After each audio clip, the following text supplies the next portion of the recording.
Zeppelin. I met this new guy, this drummer, John Bonham. Nobody ever heard of him. Picture this.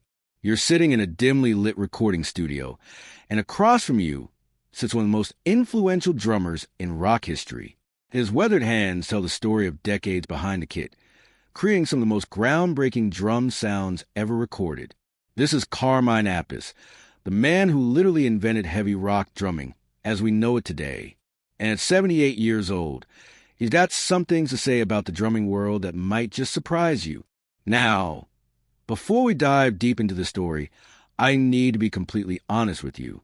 There's been a lot of buzz online about Carmine, supposedly naming 6 drummers he hated the most. But here's the thing. After digging through countless interviews, articles, and sources, I couldn't find any credible evidence that Carmine ever made such harsh statements. And you know what? That actually tells us something even more interesting about the man himself. Carmine Appice isn't the kind of musician who throws other artists under the bus for clicks or controversy. He's a professional who spent over 5 decades in the music business, working alongside legends like Rod Stewart, Jeff Beck, and countless others.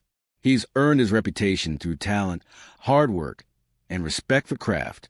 So instead of feeding you some made-up drama, let's explore the real story of Carmine Appice and what he actually thinks about drumming and drummers. Born in Brooklyn, New York, in 1946, Carmine grew up in an era when rock and roll was just finding its voice. But even as a young kid, he knew he wanted to make noise. Not just any noise, mind you, but the kind of thunderous, powerful sound that would shake buildings and move people's souls. His early influences were jazz legends like Gene Krupa, Buddy Rich, Max Roach, and Joe Morello. These weren't just drummers to young Carmine. They were magicians who could make wood and metal sing. In one of his interviews, Carmine explained how each of these masters contributed to his style. From Gene Krupa, he learned showmanship and how to connect with an audience. From Buddy Rich, he absorbed that fierce intensity and technical fire that would later become his trademark. Max Roach taught him about the power of bass drums and how to use them as a foundation for everything else. And from Joe Morello, he picked up those complex time signatures that would later blow people's minds in songs with Vanilla Fudge. But here's where Carmine's story gets really interesting. When he formed Vanilla Fudge in the late 1960s, he didn't just play drums. He revolutionized what drums could do in rock music. Before Carmine, most rock drummers were playing relatively simple patterns, keeping time and staying in the background. Carmine said, "Why should drums be in the background when they can be the earthquake that everything else is built on?" The 1967 Vanilla Fudge debut album was like nothing anyone had ever heard before. Carmine's drums didn't just keep time. They created atmosphere. They didn't just support the music. They became the driving force that pushed everything forward. Songs like You Keep Me Hangin' On featured drum patterns so heavy and innovative that they literally created the blueprint for what we now call heavy metal drumming. Think about that for a moment. Every heavy drummer who came after Carmine, from John Bonham to Lars Ulrich to Danny Carey, was influenced by techniques that Carmine pioneered. He was doing double bass drumming before most people even knew what that meant. He was using drums as a lead instrument when other drummers were content to blend into the mix. Now, you might be wondering, with such an influential career, what does Carmine really think about other drummers? Well, the truth is quite different from those sensationalized headlines you might have seen. In real interviews over the years, Carmine has consistently shown respect and admiration for drummers across all genres and generations. When asked about John Bonham, for instance, Carmine has always been gracious, acknowledging Bonham's power and influence while also noting that they developed their styles around the same time. He's never claimed to be better than Bonham or put him down in any way. Instead, he's talked about how both of them were part of a movement that changed rock drumming forever. The same goes for other legendary drummers.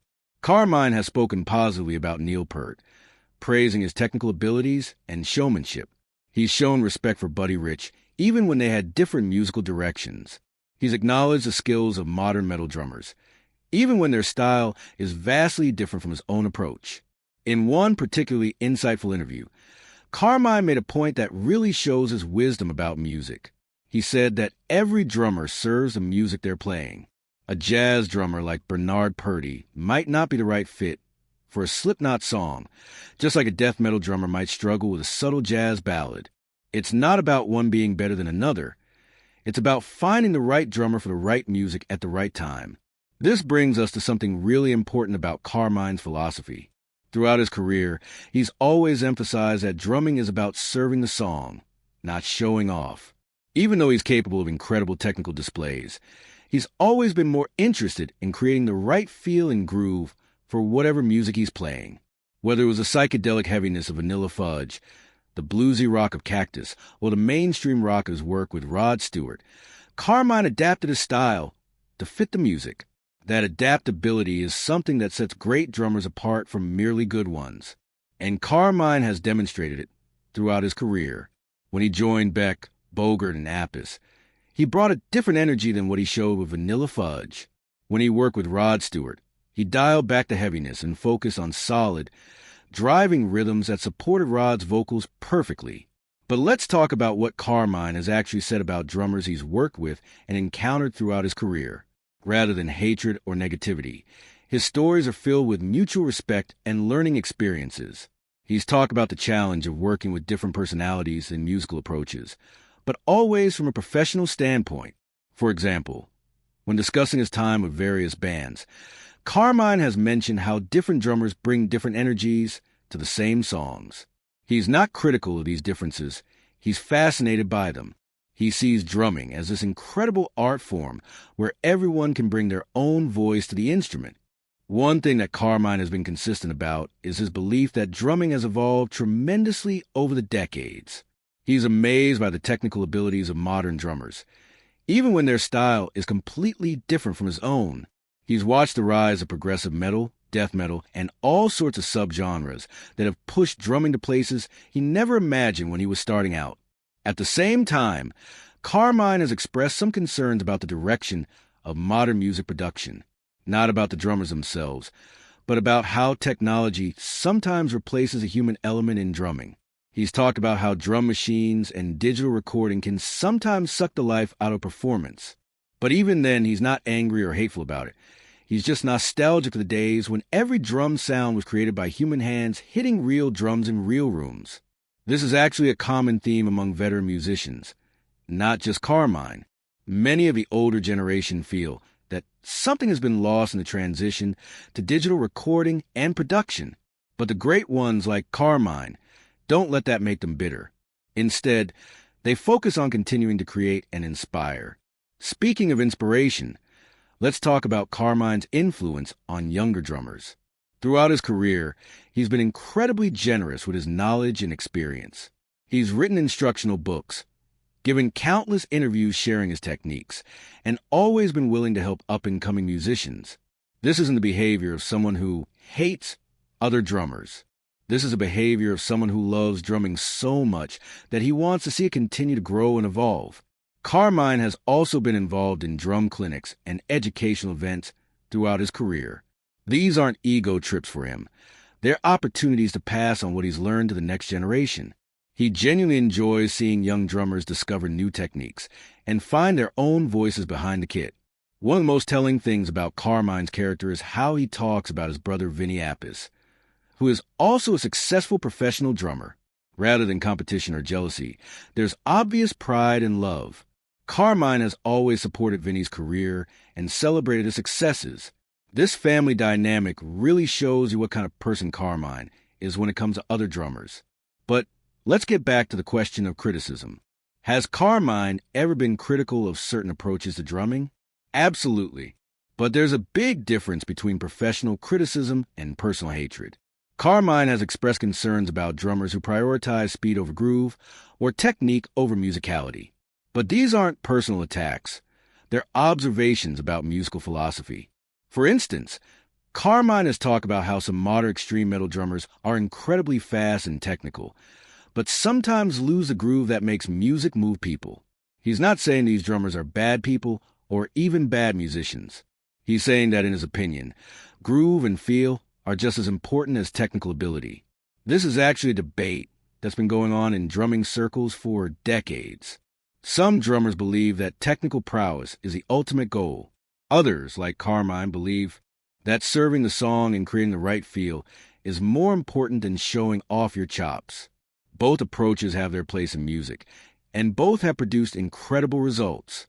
What's interesting is that many of the technical drummers that some people might think Carmine would criticize have actually expressed admiration for his work. Danny Carey from Tool, for example, has mentioned Carmine as an influence. Mike Portnoy from Dream Theater has praised Carmine's innovations. These relationships show that the drumming community is much more supportive and connected than outsiders might realize. Throughout his career, Carmine has also had to deal with the business side of music, which can be much more cutthroat than the creative side. He's worked with record labels, managers, and promoters who didn't always have the artist's best interests at heart.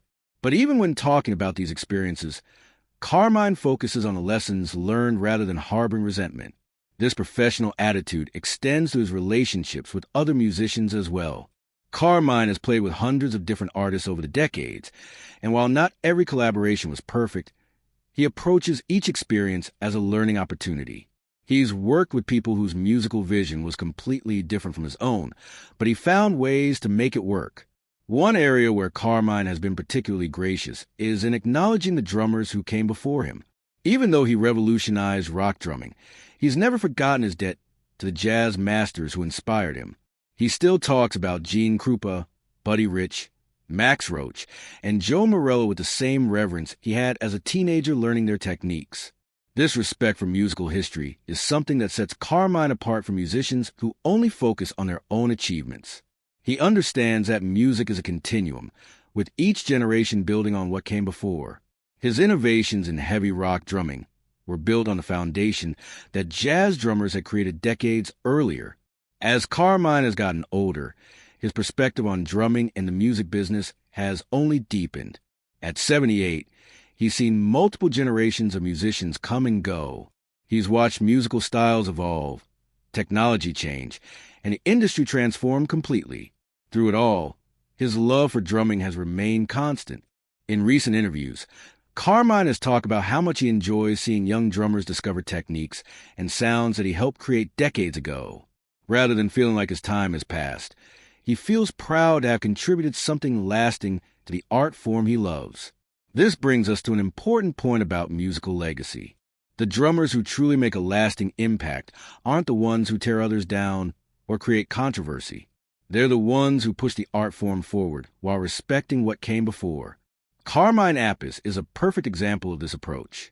Looking back at Carmine's career, you can see a consistent pattern of professionalism, innovation, and respect for other musicians.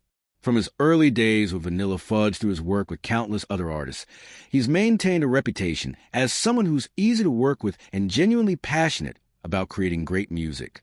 This reputation has served him well throughout his career. Musicians want to work with people they can trust and respect. Carmine's long list of collaborations is testament to the fact that he's someone that other artists enjoy working with. You don't maintain a 5-decade career in the music business by being difficult or negative about other musicians. So what can we learn from Carmine Appice's approach to drumming and his relationships with other musicians? First, that true professionalism means focusing on the music rather than personal drama. Second, that innovation comes from building on what others have created, not tearing it down. And third, that longevity in music comes from being someone that others want to work with. The truth about Carmine Appice is much more interesting than any manufactured controversy could ever be. He's a pioneer who helped create the sound of modern rock drumming. He's a professional who's maintained respect throughout the music industry. And he's an artist who continues to create and inspire well into his 8th decade of life. Rather than spending time on fictional feuds or manufactured drama, we should celebrate what Carmine has actually accomplished. His innovations in drumming technique influenced countless musicians. His professional approach set an example for how artists should conduct themselves. And his continued passion for music shows that true artists never really retire. They just keep finding new ways to express themselves. The next time you hear a heavy rock song with powerful, driving drums, remember that you're hearing techniques that Carmine Appice pioneered over 50 years ago. The next time you see a drummer using double bass drums or play with theatrical flair, Remember that Carmine was doing these things before most people even knew they were possible. That's the real legacy of Carmine Appice. Not controversy or conflict, but innovation and inspiration. Not hatred for other drummers, but love for the art of drumming itself. At 78 years old, he remains one of the most important figures in rock music history, and his story is far more compelling than any sensationalized headline could ever be. The drumming world is better because of Carmine Appice's contributions, and the respect he's shown for other musicians throughout his career is just as important as his musical innovations. In a world that often focuses on conflict and controversy, Carmine's example shows us that you can be successful, influential, and respected without tearing others down.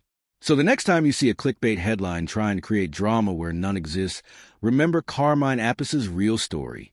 It's a story of talent, hard work, innovation, and respect.